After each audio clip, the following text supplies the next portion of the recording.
Number 15 में लिखा है prohibition of discrimination on grounds of religion. टोपी और दाढ़ी देखकर कोई कानून नहीं बनेगा। ये देश चलेगा तो भारत के संविधान से चलेगा, जो इस देश का कानून है, इस देश का धर्म है।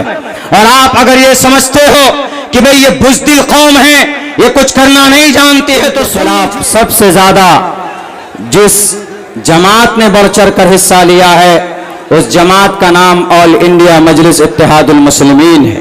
वहीं पर दूसरी जमातें भी बढ़ चढ़ कर काम कर रही, लेकिन इस उम्मत को अगर किसी ने बेदार किया है तो बैरिस्टर असदुद्दीन अवैसी साहब ने बेदार किया, वरना 90% लोग नहीं जानते थे कि वक्फ क्या है और क्या कानून बना।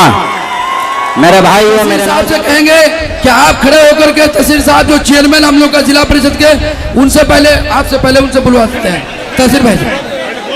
अच्छा ठीक, आप लोग स्टेज को खाली कर दे, बराए मेहरबानी करके स्टेज को खाली कीजिए।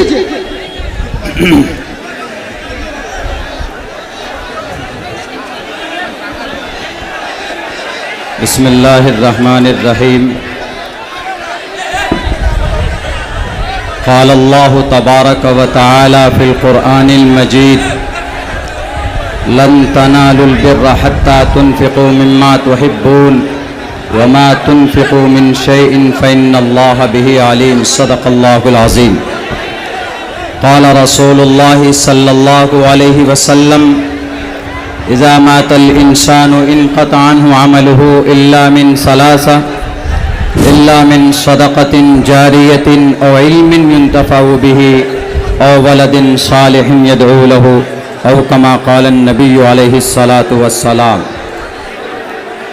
स्टेज पर तशरीफ़ फरमा कौमी सदर जनाब बैरिस्टर असदुद्दीन अवैसी साहब और हमारे बिहार के रियासती सदर जनाब अख्तरुल ईमान साहब और MIM के दिगर ज़िम्मेदार और हमारे MIM के तमाम शहदाइयों, नौजवानों, साथियों,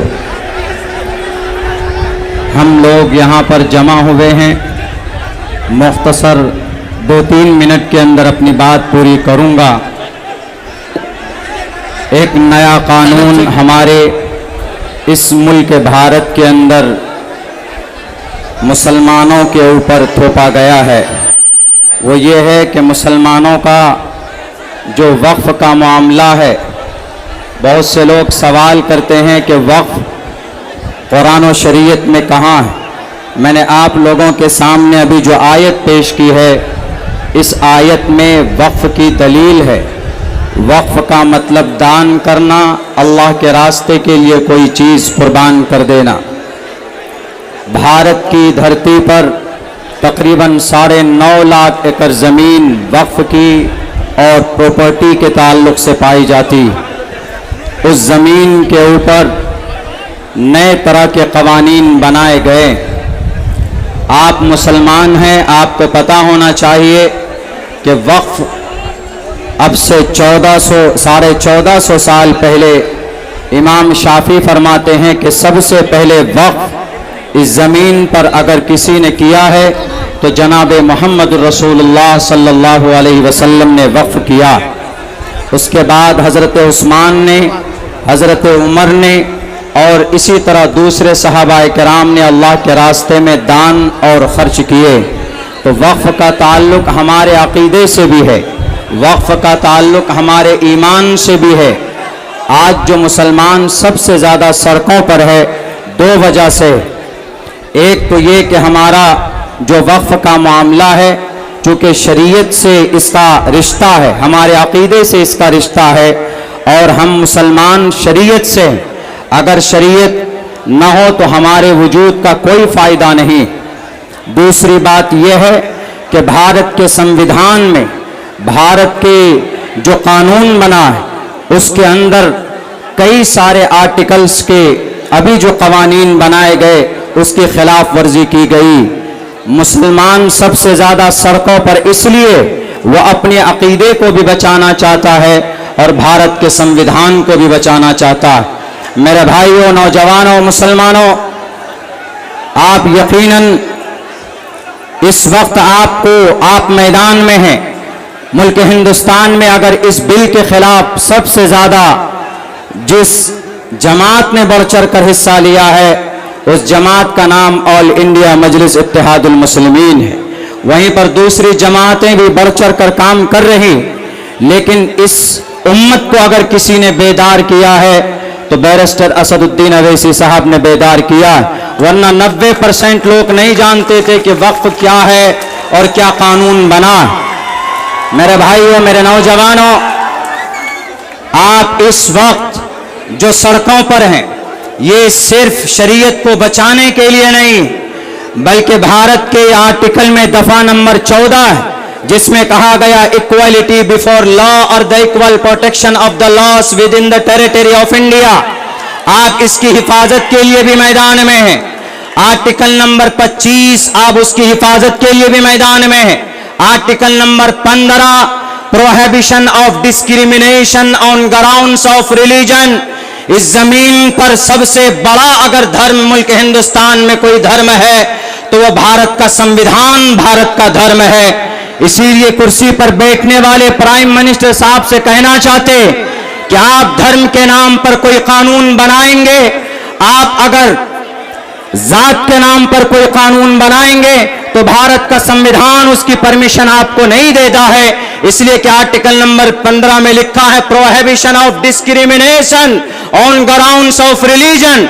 टोपी और दाढ़ी देखकर कोई कानून नहीं बनेगा।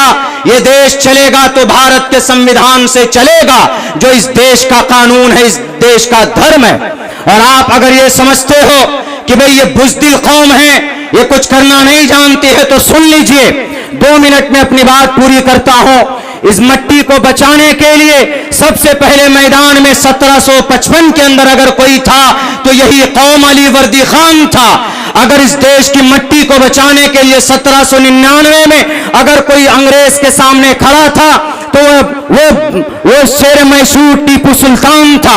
1831 में सर पे कफन बांधकर अगर इस मट्टी को बचाने के लिए कोई मैदान में थे तो इसी कौम के लोग सैयद अहमद शहीद बरेलवी थे 1757 के अंदर। और जनाब 1919 में जलियांवाला बाग में हमारे लोगों ने कुर्बानी दी।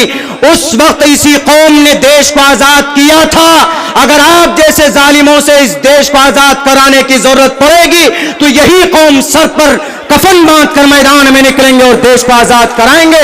बहुत बहुत शुक्रिया, जज़ाकल्लाह। 1 मिनट में एक मैसेज और देना चाहता हूं। दान का ताल्लुक इस्लाम से नहीं, हिंदू से भी। गीता में एक मंत्र है, दातव्यमिति यद्यानम दीयते नुपकारिणे देशे काले च पात्रे च तद्दानम सात्विकम स्मृतम, कि दान करो, दान कीजिए। और दूसरी चीज, गद्दी पर जो बैठा है उसके लिए एक पैगाम, यानी मिस्टर प्राइम मिनिस्टर साहब के लिए वो लिखा हुआ है कि जा नरपति परजा दुखदाता सो नर तुरंत नरकम हो जाता। अगर ऐसा कोई कानून लाते हैं जिससे लोगों को तकलीफ पहुंचे तो उस तकलीफ की वजह से फौरन आप नरक में जाएंगे। आप कुर्सी से उठेंगे, आपकी मौत होगी, आप नरक में जाएंगे।